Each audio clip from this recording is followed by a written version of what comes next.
పాత్రికేయులకు ఈ సమావేశాన్ని ఏర్పాటు చేసినటువంటి పెద్దలందరికీ ప్రత్యేకమైనటువంటి ధన్యవాదాలు జీబీఎం తెలుస్తున్న మిత్రులారా.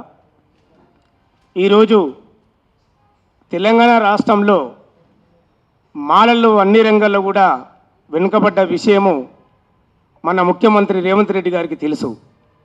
ఎందుకంటే ఈరోజు తీసుకున్నటువంటి 2011 జనాభా లెక్కలు అవి ఉమ్మడి ఆంధ్రప్రదేశ్ ఉన్నటువంటి లెక్కలు.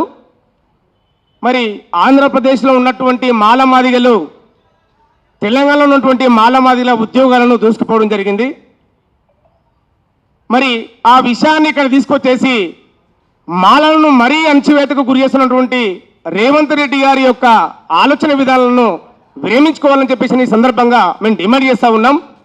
ఈరోజు తెలంగాణ రాష్ట్రంలో మరి గతం నుంచి చూసినట్లయితే తెలంగాణ రాష్ట్రంలో విద్యకు దూరంగా ఉన్నటువంటి సందర్భము, మాలమాదిగలు కూడా విద్యకు దూరంగా ఉన్నారు. ఎట్టి చాకిరి బతుకులు ఉన్నవి, బానిస బతుకులు ఉన్నవి. కాబట్టి తెలంగాణ రాష్ట్రం వచ్చిన తర్వాత 2014 నుంచి మనం లెక్కలు తీసుకున్నట్లయితే మరి మాదిగలు అన్ని రంగాల్లో కూడా అభివృద్ధి చెందినటువంటి సందర్భము. మరి ఈ లెక్కలు తీసుకొని మరి సుప్రీంకోర్టు గైడ్లైన్స్ ఏమని ఇచ్చిందంటే ఎంపికల్ డాటా తీసి ఏ కులమైతే వెనుకబడదో ఆ కులాలకు ప్రాధాన్యత ఇవ్వమని చెప్పేసి అని చెప్తే ఈరోజు తప్పుడు లెక్కలు తప్పుడు రిపోర్ట్లు తీసుకొని మాలలకు అన్యాయం చేయాలని చూస్తే ఖబర్దార్ బిడ్డ అని చెప్పేసి సందర్భంగా మేము హెచ్చరిస్తున్నాం.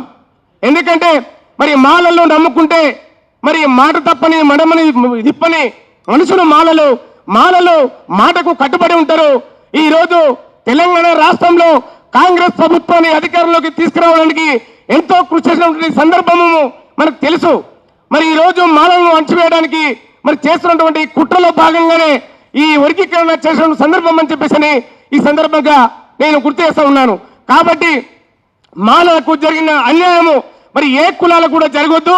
మరి ఈరోజు మాదిగలో ఉన్నటువంటి ఉప కులాల యొక్క మరి ఏదైతే రిజర్వేషన్ ఉన్నదో అది మొత్తం కూడా మరి మాదిగలు దొబ్బేయడానికి తినడానికే ఈరోజు చేస్తున్నటువంటి కుట్రలు. గతంలో మరి మాలలకు 6%, మరి మాదిగలకు 7%, ఉప కులాలకు ఒక్కొక్క శాతం ఇచ్చిన సందర్భము. ఈరోజు తెలంగాణ రాష్ట్రంలో రెల్లి కులం లేదు, ఆది అందులు లేరు. మరి కాబట్టి మాలలకు 6% నుంచి ఇంకా 8% పెంచాలి, కానీ మరి తగ్గించడము కుదించడం అని చెప్పేసి మరి ఈ సందర్భాన్ని మేము తీవ్రంగా ఖండిస్తూ మరి భవిష్యత్తు కార్యాచరణను మేమందరం కూడా ప్రకటించబోతున్నాము. మరి తెలంగాణ రాష్ట్రంలో ఉవ్వెత్తున మరి కార్యాచరణలు ఉంటవి. మరి మాకు న్యాయం జరిగే వరకు మేము సుప్రీంకోర్టుకి వెళ్తాము. మరి సుప్రీంకోర్టులో అప్పీల్ వేసి మరి దీన్ని కొట్టివేసే విధంగా మేము ముందుకు వెళ్తామని చెప్పేసి ఈ సందర్భంగా నేను తెలియజేస్తూ ఈ అవకాశం పెద్దలందరూ కూడా జై భీమ్ తెలియజేస్తాను. జై భీమ్.